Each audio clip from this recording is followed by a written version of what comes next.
Welcome to the Legalpreneur Podcast. I'm your host, Andrea Sager, and I'm dedicated to covering common legal issues for small business owners and just how some of the world's most elite entrepreneurs have handled legal issues themselves. In true attorney fashion, the information in this episode is not legal advice. This is for informational purposes only, and you should always consult with your attorney before implementing any of the information. Now, on to the show.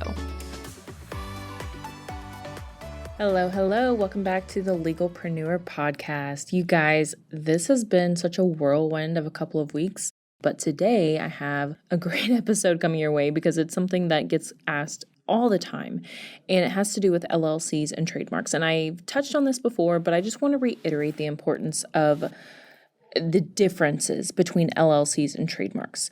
Now, if you've been listening to the podcast for any amount of time, if you've been following us on social media, these are two topics that I cover a lot. I could use a much better word than a lot, but quite frankly, that's what it comes down to is LLCs and trademarks are something that small business owners need to be concerned with the most. And that's why I touch on these pretty much more than any other topic. And the question that really comes up is, if I have an LLC, that means I don't have to worry about trademarks, or if I have a trademark, I don't have to worry about an LLC. So the question that we're really answering today is, if you have an LLC, does that cover you with trademarks? And the answer is no. They're both independent of each other, and you need to have both. So if you haven't listened to any of the LLC episodes, go listen to them because that'll tell you the importance of the LLC, the limited liability company.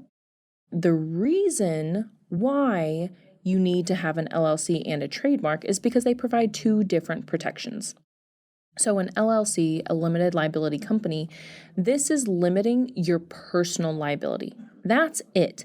Yes, you get some other benefits, tax benefits, other things in there, but ultimately you're limiting your personal liability. So that way, if the business gets sued, you're personally not getting sued because you have an LLC. It separates you as an individual from your business entity.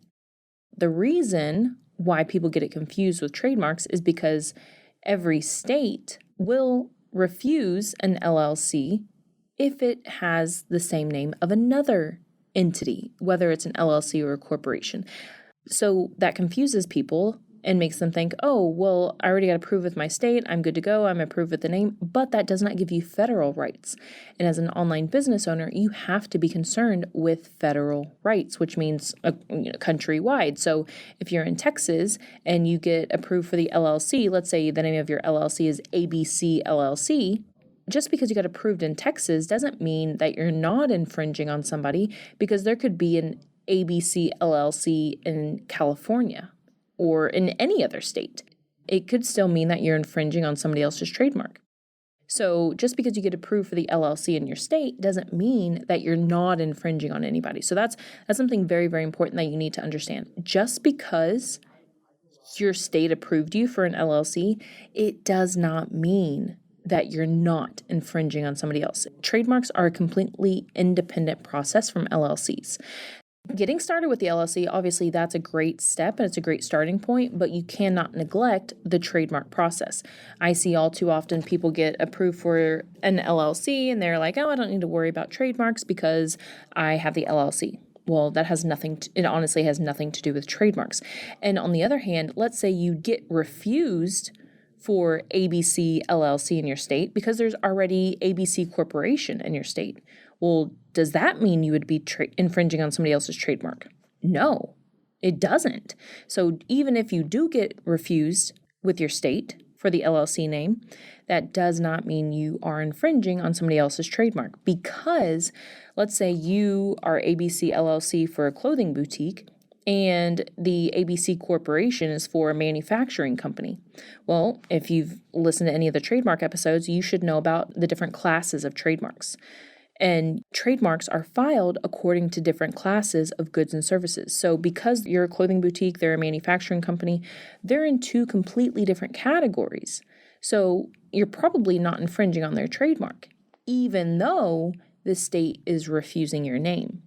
So this is why you cannot rely on the LLC to give you trademark protection, or you can't rely on the LLC to tell you that you are infringing on somebody else's trademark. They are two completely independent processes, and both need to be completed as a business owner.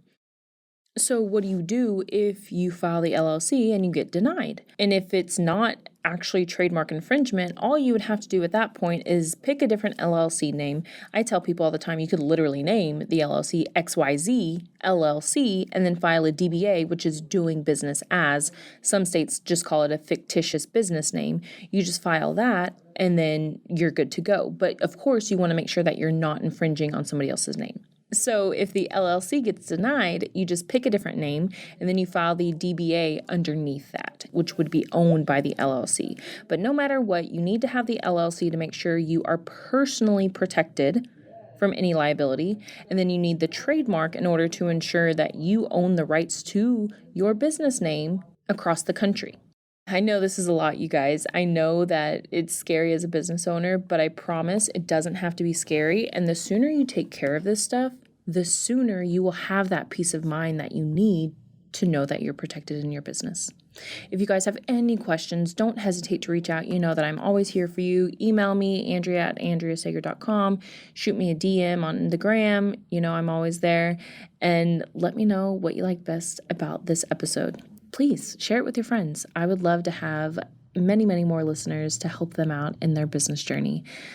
I hope you guys have a wonderful week, and thank you guys for bearing with me during this time. If you want to know about my new business, follow along on Instagram because it's actually pretty interesting. It has nothing to do with the legal field at all. It's actually a poker club here in Houston, so follow along and you can follow that journey. All right, guys, I'll see you later. Have a good week. If you found this information helpful, I would be so grateful if you could share it with a fellow business owner, and it doesn't cost anything to rate, review, or subscribe to the show. Your support helps me reach more listeners, which allows me to support more business owners in their entrepreneurial journey. I'll see you next episode.